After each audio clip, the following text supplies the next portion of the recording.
Hello guys, magandang araw po sa inyo lahat. Another day, another setup tayo ng hybrid inverter. For today's video, may buyer na po yung ginawa natin, nabuo natin na SRNE 6 kilowatts hybrid on grid. Yan. Available po yan for 65,000. May buyer na po ito papuntang Romblon. Pakita natin kung paano niya isi-set up pagdating sa kanya. Almost plug and play na po ito. At isasabit na lang po sa wall. And as you can see, meron po ditong mga butas. Ayan, sasabit lang po ni customer yan. Ayan. So meron din po sa baba, dalawa. Once masabit ni customer yung kanyang inverter, ikakabit niya lang yung solar panel dito sa dalawa nating string. Ayan. So, dual MPPT po ito, si SRNE. Ito po yung PB2. And then, ito naman yung PB1. Right now, PB1 lang po yung nilagay natin. And wala rin kasi masyadong araw. May bagyo. For testing purposes lang, no? After nyan, kapag naikabit na yung mga solar panel, 2 strings, maximum of 7 pieces per string. So, 14 po yun, pero I suggest mga 12 lang para hindi masyadong uminit yung inverter. And then after po nyan, dito naman may level, Meralco or grid. Tatap nyo po dito yung Meralco nyo.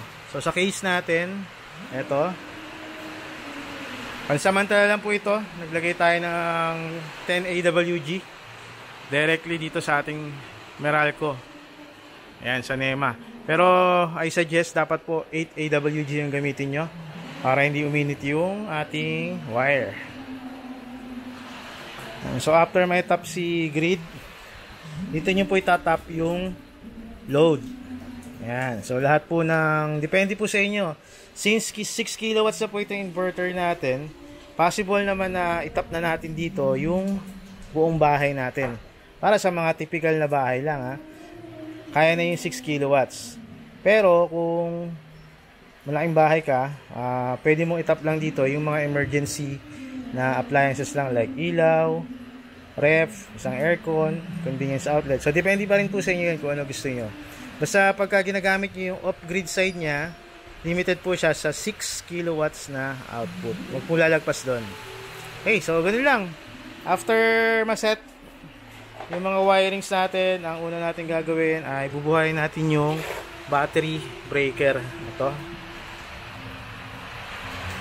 Okay. Battery breaker. Then dito sa ilalim, may switch. Ayan. So press lang po natin yan. At dito po banda, magbubut na yung ating inverter. So take note, isa-isa lang po yung bukas. Mamaya natin i-open yung ibang breaker. Pero habang nagbubut yung inverter natin, ay pakita natin yung mga breaker. Ayan, may label naman po yan. Ito yung PB1 at ito naman yung PB2. Then surge protection device or SPD. Then ito naman po yung breaker galing sa grid. And this one po is yung load output ng inverter natin. So ito po yung nakalimit ng 6 kilowatts below. Then ito naman yung ATS natin. Ang request ni customer, primary power is Meralco. So yung number 1. And then secondary power or yung reserve power is yung output na inverter, yung number 2. Okay, so naka-auto po yan. Kapag na-detect niya na may power yung Meralco, mag-stay po sa 1 yun. Then kapag nawala ng power, lilipat po sa number 2. Okay, so naka-UPS na tayo niyan. Okay, so pansin nyo dito guys, ito po yung main screen ng ating SRNE 6 kilowatt hybrid on grid, off grid. Ayan.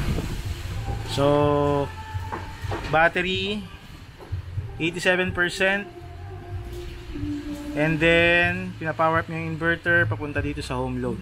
Right now wala pa tayong load. Dito lang tayo magte-test. Hindi na tayo magte-test doon sa wire. Dito na lang, kaya meron ditong saksakan. Tetest natin dito sa electric pan at dito sa air blower natin. Malakas to. 2,000 watts yata to or 1.6. After nyan, pwede na nating i-on yung ating solar panel. So right now, PV1 lang yung merong solar panel. So on lang natin to. At hihintayin natin mag take effect dito sa ating inverter. Ayan, so hintayin lang natin guys. 233 volts. Ayan na po. So as you can see, meron pong direction yung arrow mapasok sa battery at 200 watts something, no? Makulimlim po ngayon, umulan. So ito po ay naka 6 pieces na solar panel. Pero since maulan, walang araw, yan lang yung na-harvest natin right now. So kung dalawa na yung solar panel nyo, 2 string na, dito nyo po makikita yung another harvest, no? Yan. Okay? Then as you can see, wala pa tayong load, UPS and home load. Wala pa rin tayong grid. Okay, so ganyan po yung pag-set, pag kasunod-sunod ng pag-setup, no? Dahan-dahan lang po, isa-isa lang yung pag-open natin ng breaker. So bubuhayin natin yung grid breaker. Ito po yung para mag-connect na yung ating inverter sa Meralco. Okay, so binuhayin natin yung grid. And wait po natin dito, lumabas yung grid option. Sorry guys, hindi pa pala natin mapapower on yun kasi nakababa pa yung breaker natin dito. So ito po pansamantala lang, nagtap lang ako ng diretso sa Meralco para hindi ko nagalawin yung load ko sa bahay. So una natin to yung NEMA. Ayun, so kung mapansin nyo, narinig nyo ba, pumalo na yung ATS natin. Ayan, bumaba na siya guys. So nasa 1 na siya, yun yung 2 sa ibabaw. Okay, so may ilaw na, load on, then yung number 1. Okay, naka-automatic po yan. At tingnan natin dito sa inverter, meron na tayong 46 na home load. Ayan, which is yung electric pa natin. Kita nyo ba guys? Sana nakita nyo, no? 43. So ito pa lang yung gumagana. Okay, and tayo lang natin.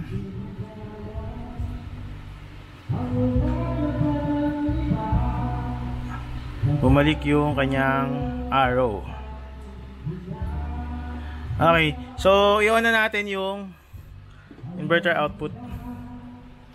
Yung load, ito. Ayan, so gagana lang tong load natin kapag merong power interruption. So pasensya na tayo sa background, may nagbibideo okay. Kapitbahay. Ayan na guys, nag-take effect na. As you can see, merong 130 watts na harvest. Sobrang maulan. Pumapasok lahat yun sa battery, no? Ayan. And meron pala tayong home load na 50 or 70 watts. Ngayon, bubuhayin na natin to. Si ating hair dryer. Malakas to guys, at dito natin pa-focus yung camera natin. Lagay muna natin sa mababang settings yung hair dryer natin at tingnan natin kung tataas yung home load. Ayan na guys, from 50 watts naging 380 na yung load natin. And as you can see, nagtutulungan na po yung battery and yung solar panel para ma-power up yung appliances natin. Saan pa natin? Ayan, tumaas na po, naging 600 watts na. At still mababa pa lang yung galing sa Meralco, 11 watts. Normal po yan. Tasan pa natin 1, 2. Sa ganitong case, ayan, tumaas bigla yung Meralco pero bumawi rin, bumaba. 1.4 yung galing sa battery, 160 naman yung galing sa solar panel. Total load 1.6. Tasan pa natin guys. Ayan na po, 2,000 watts na po. At hindi pa rin tayo kumukuha sa grid, no? Provided pa rin ng battery at solar panel. Okay, so kung mapansin nyo, nasa home load po tayo, no? Okay, patayin na natin. Pag sinabing home load, yan po yung on-grid function ng SRNI 5 kilowatts, 6 kilowatts, sorry. And then kapag nawala ng kuryente, power interruption, si Meralco or si DU, magte-take effect po yung emergency power supply nito, yung load or yung UPS. Sa screen makikita nyo UPS. Ang gagawin natin, papatayin natin si Meralco at yung load natin ay lilipat sa UPS. Okay, so punta ulit tayo dito sa Meralco natin. Pwede namang dito na lang natin patayin. For demo purposes lang naman. Patayin natin si grid, kunwari nawala ng power. And lilipat po si ATS. Patayin na po natin. 1, 2, 3. Ayan eh. So dito tingnan natin, nawala na. Okay. Ito, naka-manual yata to. Check natin. Patayin na rin natin dito, guys, para mag-take effect dito sa supply mismo. Ayan. So pagkapatayin natin, makita natin dito ay tumaas na yung ATS. So balik na natin to. Defective.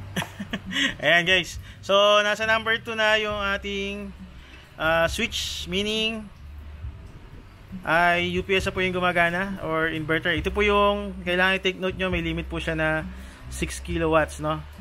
Below.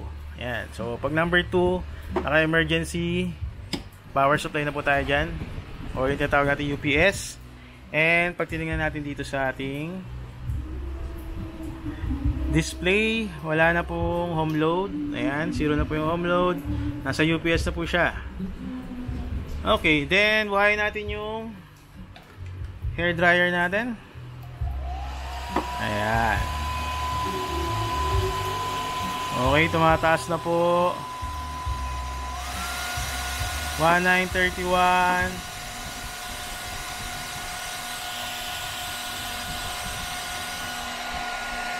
Ayan, sagad na guys. Okay, so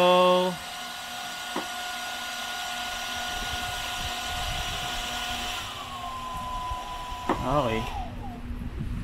Ayun. So, ayan po yung emergency. Ganyan na po. So, pagdating sa inyo, almost plug and play na. Gagamitin na lang. Wala na kayong worries na magkamali sa wiring. Ayan. 65,000 po ito para sa gustong mag-avail. Ayan. Okay. May buyer na po papuntang Romblon. Shoutout kay sir. Hindi ko na i-mention si sir, no? Ayan. So, mahaba na yung video natin. 13 minutes. Upload natin sa video to para mapanood ng ibang customer. Maraming salamat po. Albert Panglinan, AAM Solar po.